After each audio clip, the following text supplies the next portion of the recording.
Oi, gente, tudo bem com vocês? Meu boa tarde. Vamos iniciar no capítulo 9, página 118, Roma Antiga. Origens e povoadores. Se destaca justamente na sua localização na Europa, os italiotas da península, os etruscos e os gregos, né? Por que os gregos? Os gregos que se instalaram na península durante o movimento da colonização grega, justamente, e ocuparam a região sul, onde fundaram várias outras cidades, que nós podemos falar que foi Nápoles, Siracusa e Tarento, ok? Fundação e desenvolvimento de Roma. Nós vamos falar justamente que se destacou-se na época, que foi, novamente a Península Itálica, e fundaram várias aldeias, tá? Que, que ficou entre elas Roma. Naquele tempo, quando foi fundada, já era uma aldeia, né? Também a história política é dividida nos seguintes períodos: monarquia, república e império. Monarquia. Roma era uma pequena cidade sob influência etrusca. República. Roma se desenvolveu, expandiu seu território, tornou-se uma das maiores civilizações do mundo antigo. E o Império. Roma desfrutou de estabilidade política por cerca de 2 séculos. A partir de então ocorreu um lento declínio da civilização romana, né? Foi a decadência, a crise, né? Monarquia, organização política e social. Nós podemos falar que essa organização política e social resultou em regime monárquico. A Roma era governada por um rei, pelo Senado e pela Assembleia Curial. Suas funções: funções de chefe militar, religioso, judicial. Essa Assembleia Curial e pelo Senado, ok? Pelos cidadãos mais idosos, que eram chefes de famílias, novas leis e fiscalizar as ações do rei. Essas novas leis eram justamente para que fossem fiscalizadas as ações do rei. E isso no que? Na organização política e social da monarquia. Viu? Aí vamos para a sociedade romana. Podemos identificar na sociedade romana os seguintes grupos sociais. Quais são? Né? Patrícios, clientes, plebeus, escravos. Aí nós podemos falar dos patrícios, grandes proprietários de terras. Né? O que se destacou-se deles, que eles eram grandes proprietários de terras e tinham grande rebanho e possuíam uma grande quantidade de escravos. Clientes, nós podemos dizer que quem eram, né? Homens livres que se associavam aos patrícios, né? Prestando-lhes diversos serviços pessoais em troca de auxílio econômico e proteção social. Tinha uma troca entre eles, né? Clientes e patrícios. Eles eram unidos, né? Em outras palavras. Plebeus eram homens e mulheres livres que se dedicavam ao comércio, ao artesanato, ao trabalho agrícola, tá? E os escravos? Quais são as características que nós podemos falar dos escravos? Inicialmente, devedores incapazes de pagar suas dívidas.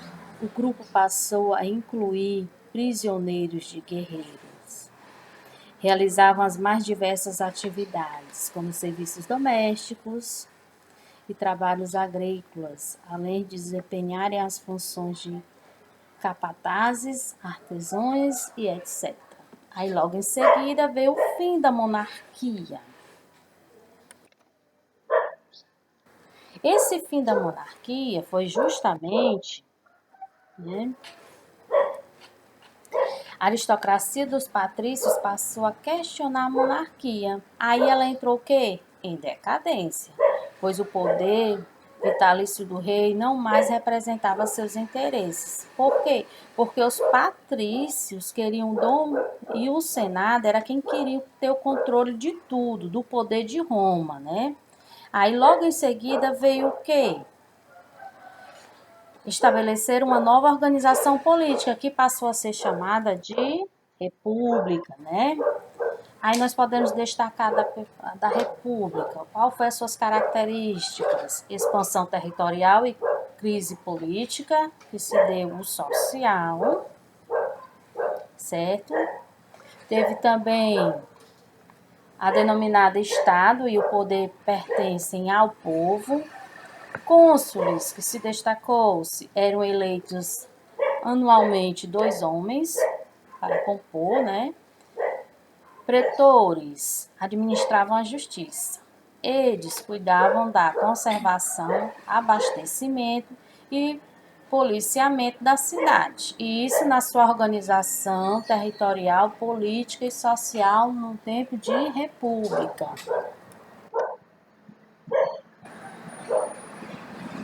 Aí vem os questores, administravam as finanças do governo. Censores contavam o número de cidadãos e os bens deles. As decisões, nós podemos dizer que era justamente censores contavam o número de cidadãos e o bem deles. Decisões políticas ou casar-se com patrícios, a segurança de Roma, como soldados no exército. Isso, né, estava em destaque em quê? Em soldados do exército. Essa característica aí era típica para soldados do exército. Seu papel social, luta política contra os políticos que durou mais de um século. Né? Aí que nós podemos destacar nesse papel social é justamente ao tornar consciência da importância do seu papel social. Aí sim, os plebeus iniciaram uma luta política contra os patrícios que durou mais de um século. Conquista da plebeia. Nós podemos destacar os plebeus, né, conseguiram fazer com que os patrícios descessem a várias cedessem, né, a várias exigências, alguns direitos, né, que eles buscavam. Aí foi criado o quê? As leis, direitos sociais, lei das 12 tábuas, lei Canuleia, eleição dos magistrados plebeus, lei que proibia a escravidão por dívida.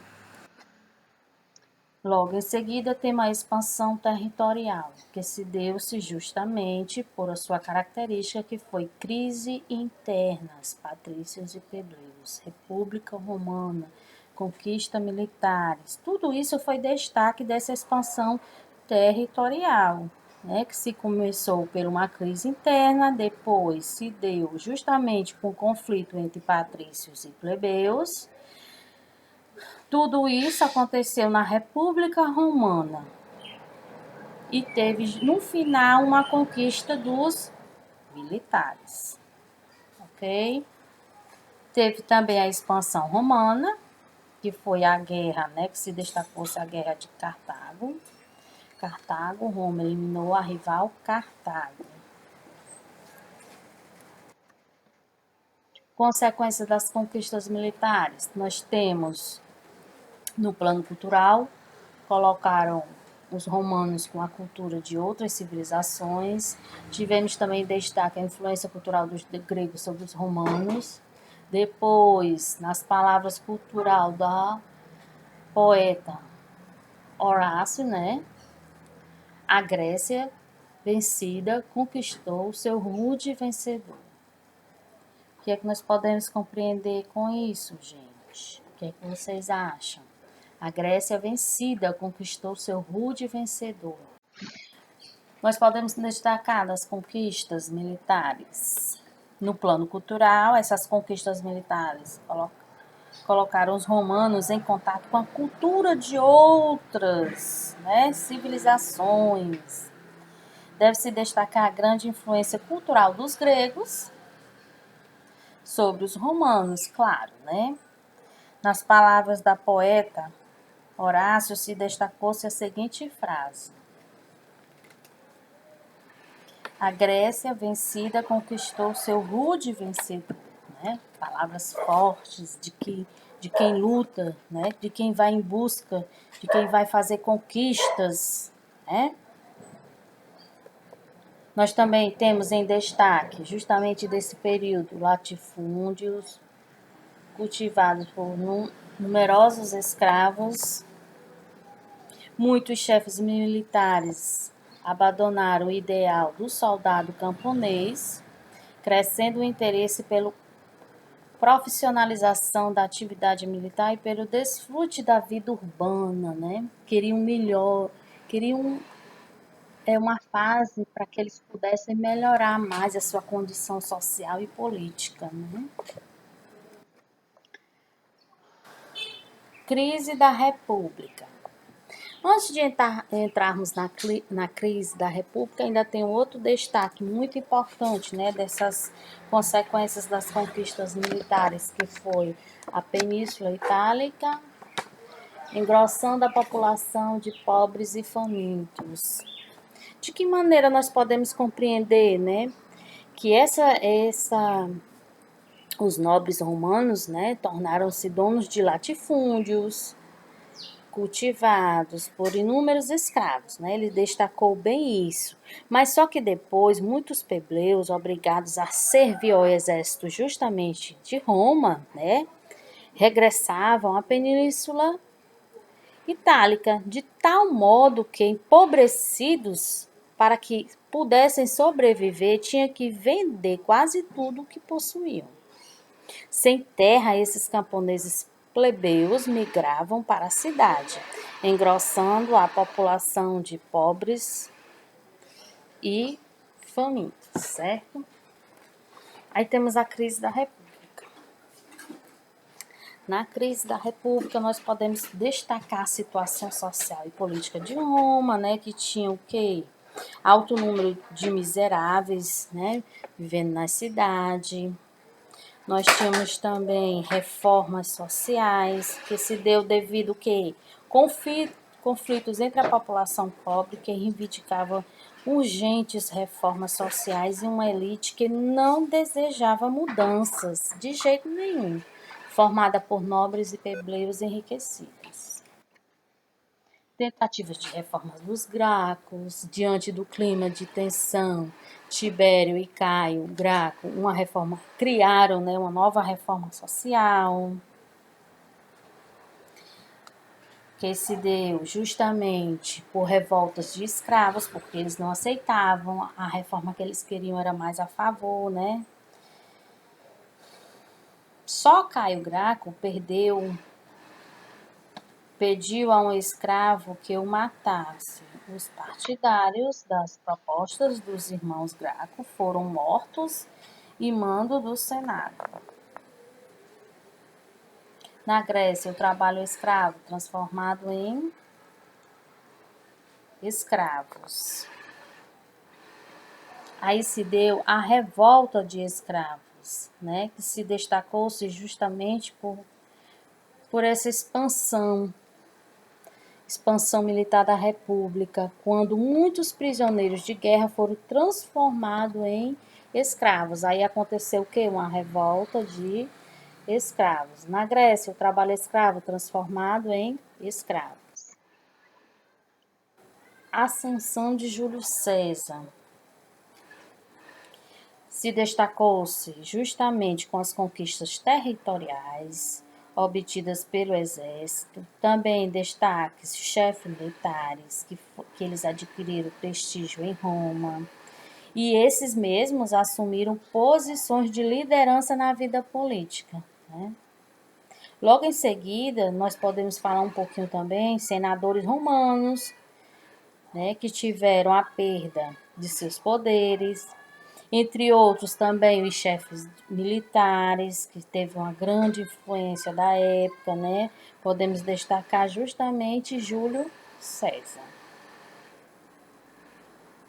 Logo em seguida, esse governo teve o quê? Uma reorganização político-administrativa em Roma. Distribuíram-se terra entre os soldados, imposicionou-se a colonização das províncias romanas, áreas conquistadas, constituíram-se estradas e edifícios e reformulou-se o calendário. Quer dizer que teve todo um processo de conquistas, de destaques durante a ascensão de Júlio César. Otávio e a passagem para o Império. Olha aí, gente, que imagem linda de guerreiros, de luta, de conquistas, né? Vamos pensar no lado bom da imagem, né? Porque a gente for falar de guerra tem sangue, né? Então vamos falar do lado bom, né? Um cavalo branco, como se fosse um príncipe, Júlio César. Muito lindo, né? Pense.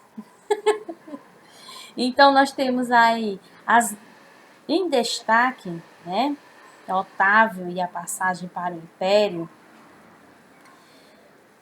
Temos as grandes lutas, né? Otávio, que era sobrinho neto de Júlio César, saiu-se grande e vitorioso, justamente tornando-se o principal governante de Roma e dos territórios dominados pelos romanos, entre quais o Egito, conquistado em 31 a.C.